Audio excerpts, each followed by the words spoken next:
Today on CityCast Denver. One thing I feel like I'm seeing more and more of nowadays are sober events or sober bars. It's definitely something I'm excited about as a recovering alcoholic. But this sober trend is not just for people like me. It's not an AA meeting. We're not doing testimonials. It's a party. That's how my friend Jen Cordy describes her booze-free event, Clearheads. It's purposefully not a, quote, sober event. It's just a cool hang that's not centered on alcohol. Every month at Fort Greene and Globeville, Jen curates live music, food trucks, and just overall good vibes. So I wanted to talk to her about why she saw a need for Clearheads in Denver and how it might be a better space to enjoy music and art than your traditional bar scene. Today is Thursday, May 5th, 2022. I'm Bree Davies, and this is CityCast Denver.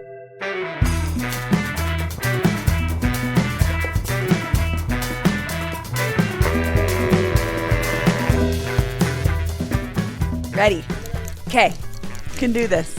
Old friends, old tricks.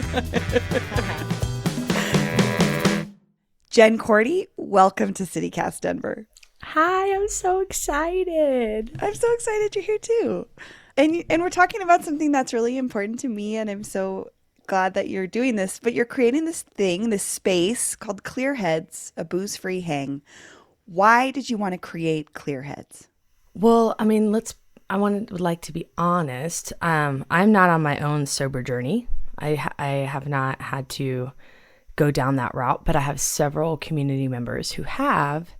And I don't really drink and I don't really party very hard. And I just thought it would be cool to create a space free of alcohol, free of feeling. There's so many aspects, like the performers don't feel like they need to drink to perform. The club isn't putting the economic pressure for the band to play later and later and later to keep people drinking, to get wasted, to make money. The audience has a safe place to go where, frankly, like alcohol can bring out some serious deviance, right? So it's really about creating a space where you're challenging the relationship of alcohol and the consummation of art. Yes, and I appreciate that because the last band I was in, which was like 10 years ago, I was sober, and it was a very different experience than the previous band I was in when I was not sober. And I know exactly what you're talking about, which is the room becomes different when you're playing, when you're an artist playing a show and everyone is hammered. You know what I mean? And I know that you've been performing for many, many, many years. Millennia. But it's interesting to me that you are taking this on as someone that is not on a sober journey, that doesn't struggle with alcohol, but sees it as maybe something that gets in the way when we're also trying to have a good time around art. And I don't want people to get the wrong idea. It's not an AA meeting. I've had some people be like, ooh, that sounds like a downer. And you're like, no, it's not an AA meeting. We're not doing testimonials. It's a party. Yeah. It's a celebration of life and a celebration of art. We are just present and in the moment. And coming out of COVID, a lot of my personal journey with art is like, I just want to come from a place of joy. I only want to play shows that feel good. I only want to create spaces that feel good. And so to me, Clearheads is like coming from a new place of joy and clarity, having a clear head about it. So our performers last month spoke to their journey and through rehab and how that felt, and they've never shared that on stage before. So that was really cool to be able to provide that space, and everybody was really open to it, but it didn't have that feeling of like we're being lectured, we're at an AA meeting, or at an AA meeting. It was more like, hey, you know what, I have been sober this long, I wrote this song when I was in rehab, here's why I wrote that song, and I've never shared that with anybody, but I feel like this is a space that I can do that. It was really cool to facilitate that. And even the DJ that we had, she was like, hey, I'm not a sober person, but I really appreciate this space because it challenges me to feel like I can just show up and be present in my art and not feel like I need to have that drink or two before I play because I have social anxiety or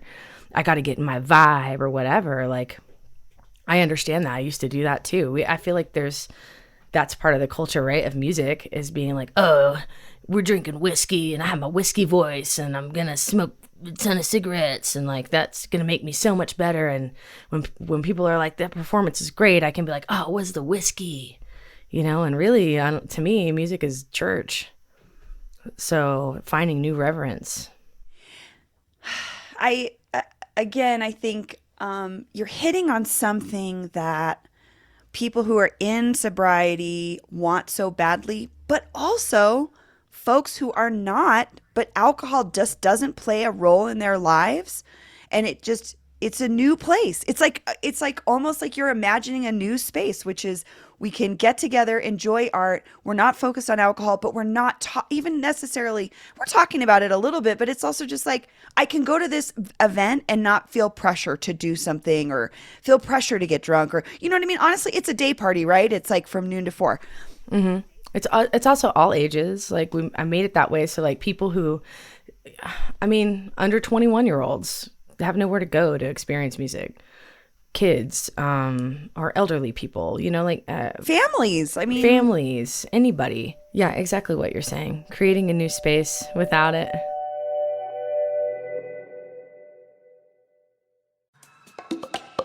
That moment when you realize your skincare is actually working. That's Rodan & Fields, the #1 female dermatologist-founded skincare brand in the U.S. Designed by 2 dermatologists who don't just know women's skin, they know how to formulate for it.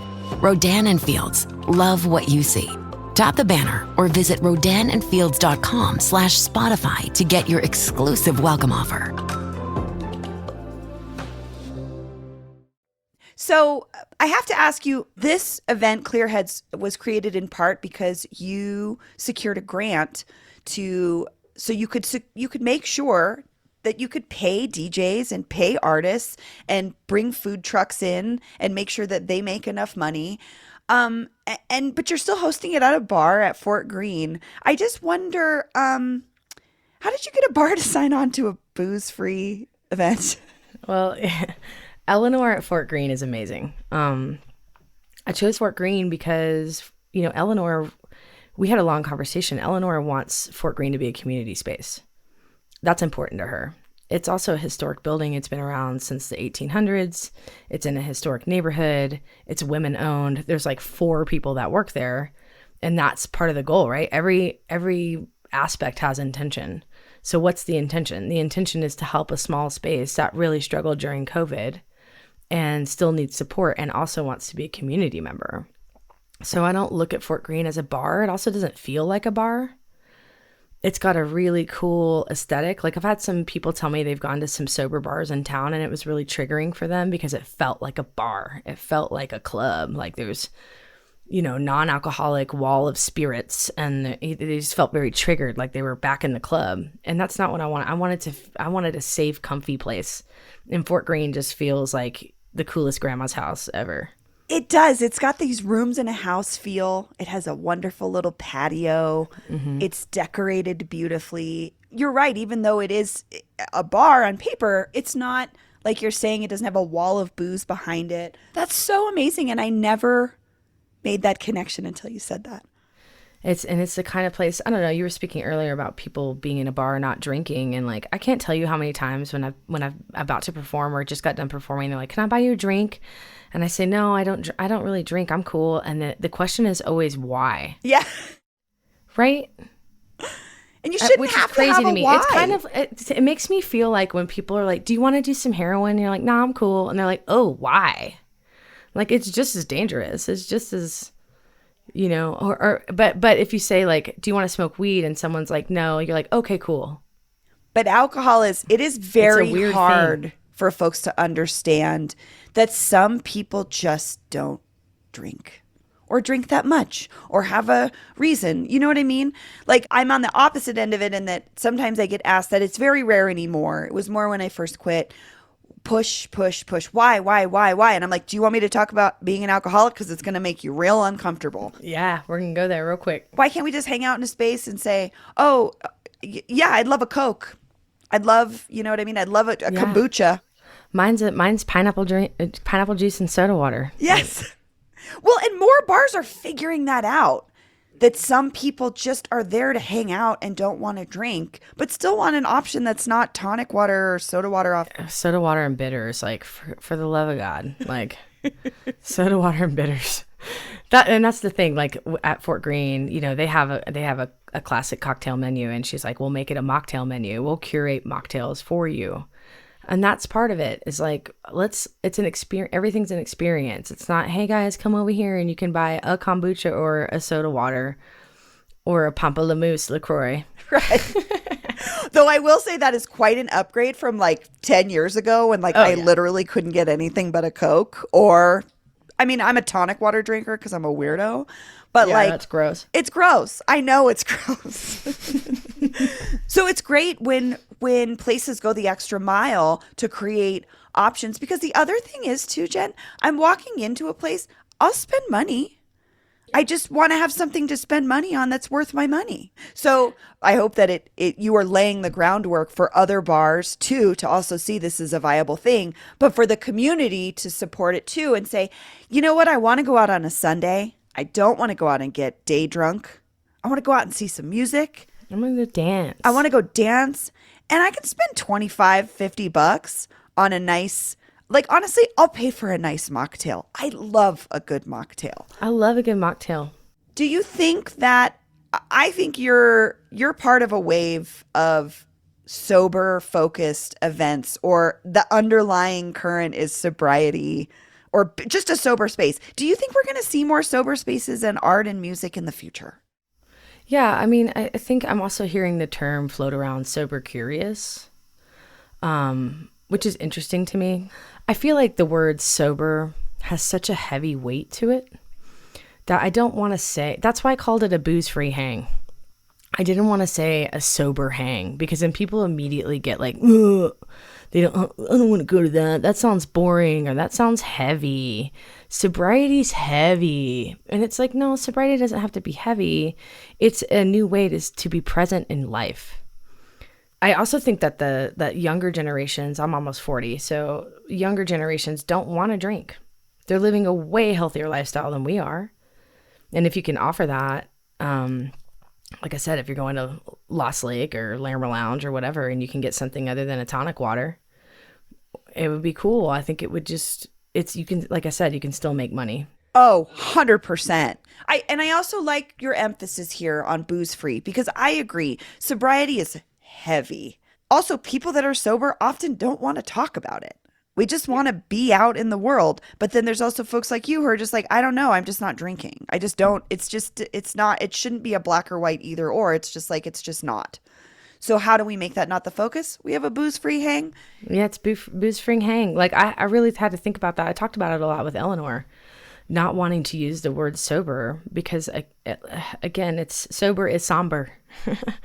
It comes with a lot of weight, and a lot of people, whether they're sober or not, have people in their life that in relationship that are sober, and that probably does represent trauma for them, and that probably does feel a little weird to be like, oh, should I be in a sober space? And so I really had to think about that again, like intention.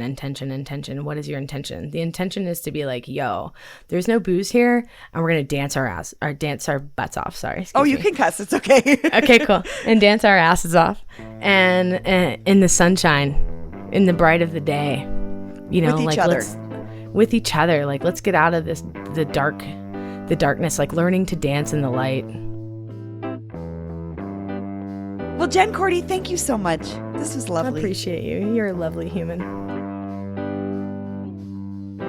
Clearheads, a booze-free hang, happens monthly. The next one is this Sunday, May 8th, from 12 p.m. to 4 p.m. at Fort Greene. All ages are welcome, and it's just $12 to get in the door.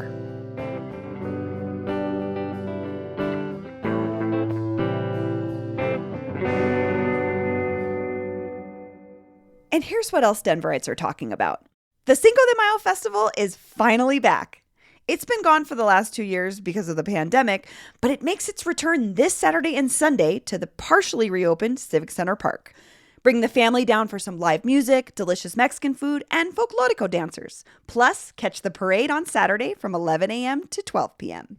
Speaking of food, Denver's favorite family-owned Five Points restaurant is back Welton Street Cafe closed in March as they prepared to move into a new place just down the street.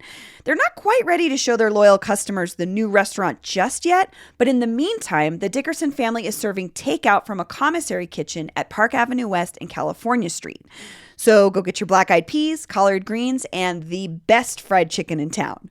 No, really, we did a whole show rating fried chicken in Denver, and Welton Street Cafe was the winner.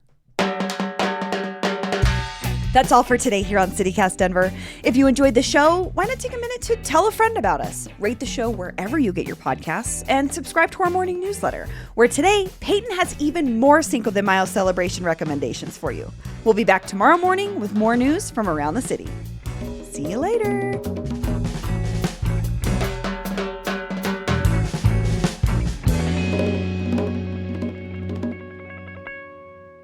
Clear heads. There was a lot of. That was bad. Ugh.